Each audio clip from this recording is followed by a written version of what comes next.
Albert Einstein says in my YouTube comments, God, no another metrosexual New York person talking about drones. It's not a drone, dipshit. It's a quadcopter. All this for YouTube paycheck. Today, let's talk about criticism. What are you doing? Alexa, what's the temperature? Currently, in Chicago, it's 14 degrees with intermittent clouds. And we're gonna go running outside. That may not have been the best idea. That was cold. My legs hurt. Fine, you can guess. It's bright out here. Remember to bring a vacuum. This office has needed a vacuum since like the day we moved in.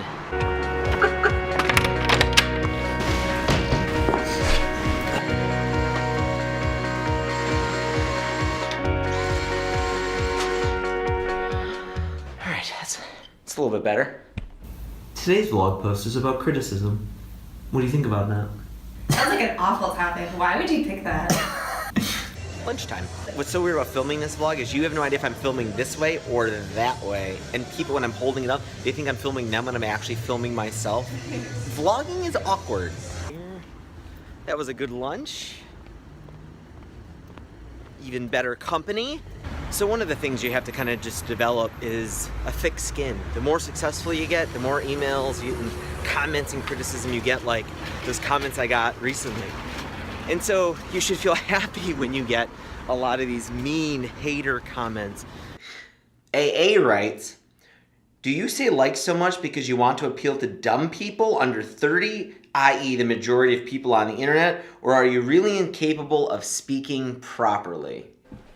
Well, the big thing that helps with criticism is to have a North Star, your guiding principle of why you exist and like your core customer and the thing that you think you are trying to do, so that when you do get criticism, you know what to ignore and what not to ignore. Ever since we even took over High Rise, we've had some idea of who our core customer is. And so when we get feedback from somebody who doesn't represent that core customer, I mean, we take it. I mean, it's a signal. We don't forget about it. But we know we could probably ignore some of it when, as opposed to the stuff that comes from people who do represent our core customers. This is just another, reason to do things like jobs to be done interviews, to really know your product well, who you think you're trying to sell to, because you're not trying to sell to everybody. And as soon as you realize, who the people are that you really do want to impress, now you've got some ammo to learn the feedback and the criticism that is okay to ignore.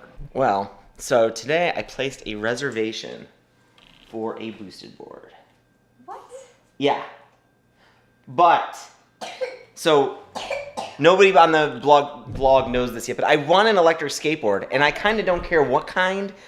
I've been doing a lot of research, though, and it turns out boosted board, I don't want to be this, like, cliche. I'm even going to mention, because there's another famous vlogger who uses a boosted board. I want to get an electric skateboard to get out to the lake a lot faster and around the lake a lot faster. Seriously, I kind of don't care as long as it's a good one, it works. And boosted board seems to be the best one. They're expensive. These boosted boards are crazy. That's why I'm actually looking for an alternative. If any of you, Bike. I don't like bikes. Why? Because we don't have anywhere to put the bike here, and then the places There's bike racks outside. outside, and they rust when you put a bike outside. And I don't really want to cart a bike around. I would much rather carry a skateboard. What is your dilemma with the skateboard? How much does it cost? The same as an expensive bike. Why would you need an expensive bike? The same as like a normal bike. I don't think so. You bring up a valid point. My germs on these pests. Yeah, there are lots of your germs on these pests. So the boosted board is expensive, $100 to reserve it, and then the boosted board itself is like $1,200, and that's like the basic one, which is the one I ordered. They don't even have a basic one anymore. Boosted has something bad happened, I guess, to their batteries or something, so they ended up canceling something called the boosted single, which is like their least powerful boosted board that they were making, so they canceled it. So they're not shipping that one anymore. Now they're just doing these dual and dual plus. I am getting the dual. Again, I wanted the least amount of power, so I got the dual and not an extended battery, and I still think it's like $1,200 maybe even $1,300. So yeah, does anybody watching this, do you guys have any recommendations on a cheaper electric skateboard? I mean, I don't even need it to go very far, even just a couple miles, and 10 miles per hour is plenty fast. The only problem is I've done so many reviews, and it just seems like if you don't get boosted, it's like, the stuff falls apart after like a day. Sure. The other question is, do you have an electric skateboard that you don't use that you would be willing to sell? That I'm also interested in this. I'm also interested in maybe buying a boosted one, if anybody has one of those to sell, but it seems like those are kind of rare on the market too. I don't know. I'm interested in electric skateboards, and I'm just sort of interested. I don't really know what I'm doing yet with this. Cats are weird. Mommy, what we got? Okay. 1, 2, 3, 4, 5.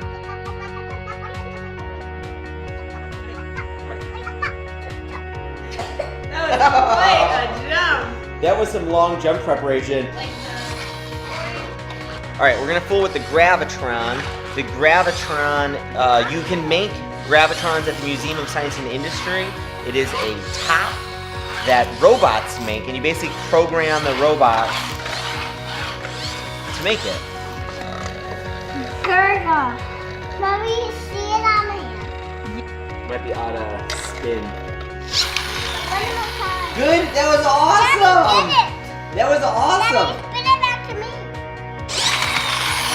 That's pretty cool, guys. And that wraps a Thursday vlog. I hope you are enjoying these. If you do, please hit the thumbs up. And if you're new here, please subscribe. Every day I upload a new video to talk about business and product design and marketing and all the other stuff that goes on in life and family that I try to figure out to keep it all together. And I will see you again tomorrow. Bye.